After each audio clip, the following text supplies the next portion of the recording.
Bagfuel, baby. There's a tough guy I know, right? Mm-hmm. And he's known for being tough. Everybody knows it. And he was locked up. And I remember this prison guard, he's known for like really stripping down tough guys. And then he was just talking fly and he slapped him. But he didn't slap him with one hand. He slapped him with both hands. Bow. And the nigga said, what the fuck you did? And he went and did a backhand this way. Bow. And he's like, so when you're talking about how they strip you down, the way they fucking humiliate you, it's not even shit you can do in real life. To slap a nigga 4 times in 2 sessions is ill. Bow. And the nigga said, what? Bow. So you talking about what you going through to see your brother, to see your mother. Nobody can understand that. It's a small percentage, man. Not only do they disrespect you in that manner, but you know how many times, and people won't tell these stories, but this is the factual. Even when your family come to visit you, they violate your family members up there. Yes. They strip them. They go through their bras. They flirt with them. They talk to their girlfriends. Yeah, they do all the different things. And dudes swallow that shit and they smile in your face. But when they come down to one of us, they want to cut our head off. We want to stab each other. You get what I'm saying? But you fall in position when you get into these places because these people run this shit. So when people give the incentive like, I was running this prison, I was running that shit don't even make sense to me because the only way that you could actually run a prison is you got to be working with the CEOs. You got to be working with the CEOs. Yeah, it don't work no other kind of way. You get what I'm trying to say? If you got special privileges, the CEOs give you those special privileges. It's a reason why. I was a porter in most of the facilities I went in. CEOs gave me those privileges. I conducted myself. I was able to motherfucking hold a house down. It's certain things that come with that shit. If you not maneuvering, if you trying to buck the police, my nigga, they gonna kill you in there. There's no 2 sides around that. You get what I'm trying to say? They will break you down, break your soul, and break your spirit to the point where you gonna confide to how they want shit to be. So it comes to a point where it's basically mental warfare. If you don't learn how to maneuver around them, they will break your spirit and break your soul and come out there half a man. It's really that simple.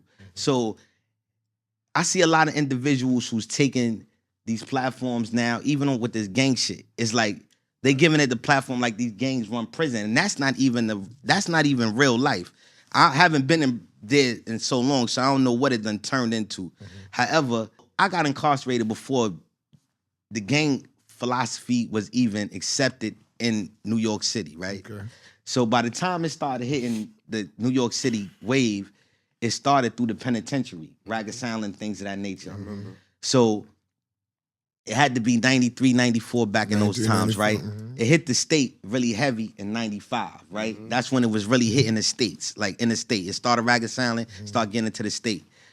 In 1995, they had closed all the DFY facilities. When Pataki and Giuliani came into office, they closed all the juvenile facilities. And well, if you was 18, and they didn't close them. If you was 18 and above, they was kicking us out. If you had violent record or they wanted you out. So mostly all the individuals that was locked up with me, we was turning 18, 17. They was kicked us all out of DFY. Okay. DFY, all of us, by loads. I'm talking about hundreds of us. All of my individuals that I grew up with that was 18 and above in DFY at that time, they shipped us all to the state. During this same time is when the gang culture, right? So what separated us from them was a lot of us got sent to a lot of these different facilities like Caxsaki, Comstock, Green, and all that while they was weeding out where we was actually gonna go. My first facility going into the state was Green Correctional Facility. It was the worst racial facility I ever been in. And that's because it ain't had nothing to do with the white people. The Spanish dudes in there was cutting black niggas every day. Like, I'm talking about and we wasn't doing nothing. They had us outnumbered. When I got there to Green, they had us outnumbered maybe 20-1. And dudes was coming up, they was giving dudes that was coming up from Rikers Island, they was cutting them dudes and not even letting them stay in there 24 hours. Yeah. 24 hours, nigga. So, and then they would associate them with they had something to do with Bloods. They had the police in tune with them and all the teachers and staff. They was all falling in line, right? What saved us from that is that we came up in boat and we came from DFY and we ain't come from Rikers Island, so they couldn't associate associate us with a with gang. blood, with a gang. And say, yo, he's with a blood, because soon as they call a nigga blood, the blacks will stand back and let them sing them loud and won't do shit. Let a nigga cut and won't do nothing. We came up in the bulk of us, and the gang culture wasn't in DFY. gotcha. So they couldn't label us bloods, and they couldn't single us out. And we came up in groups, like they were sending us out in 50, 60 at a time from all the facilities. Thank God. So- that saved y'all. It saved us. It saved us. saved And it y'all. also changed the culture in Green to where it was other individuals that wound up coming. And I never joined the gang because I don't believe in none of that. I was gonna but it was ask other you. individuals that wound up coming, like Bunn, Son, and them, that actually started the Nubian culture, that actually started a big riot that went against that racist dynamic that was in Green. That they was able to do. So when the individuals go there today and other individuals rooted, that shit started from us Back then. So going against that. When Casanova did the interview on $1 Million Worth of Game, saying that in federal lockup it's unavoidable. You got to go into a gang, because Wallow's like he didn't have to, and he said that's state lockup.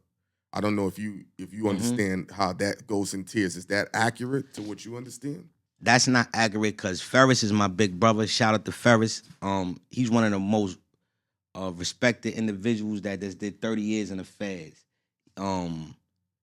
He's a part of the lynch mob, actually. And he ain't come home in no gang. Lou Sims ain't come home in no gang. These niggas just did 30 years. You know what I'm saying? Is it because they was in there such a long time ago, maybe?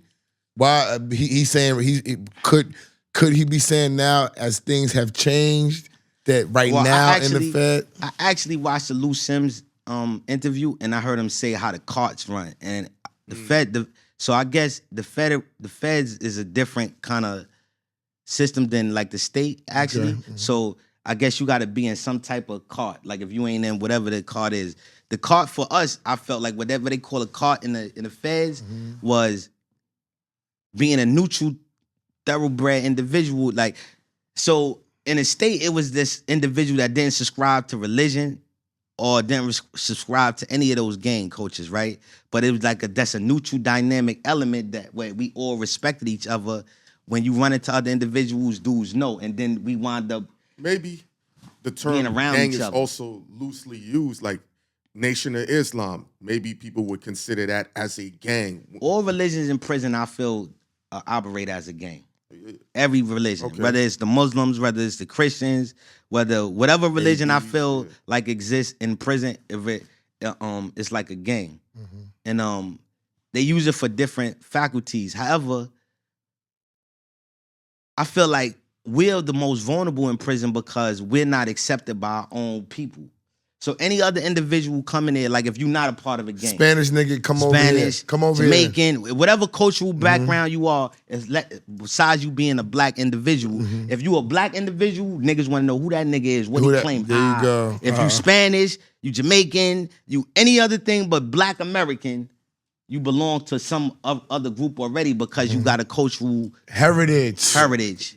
Where our identity has been erased already. So we don't even understand our culture. Yeah. A lot of times we identify with culture as hip-hop. Yeah. That's what we know as our culture. When we speak of, yo, what you know about the culture? We identify hip-hop culture. Hip-hop culture. Not black culture or African-American culture. And the reason why that's so dangerous is because if our kids identify with culture as being a hip-hop culture, and the hip-hop culture is perpetuating genocide. Jail and violence. That's our culture. That's our culture. And it's going to keep going round and round. Right. Because that's what we know as culture.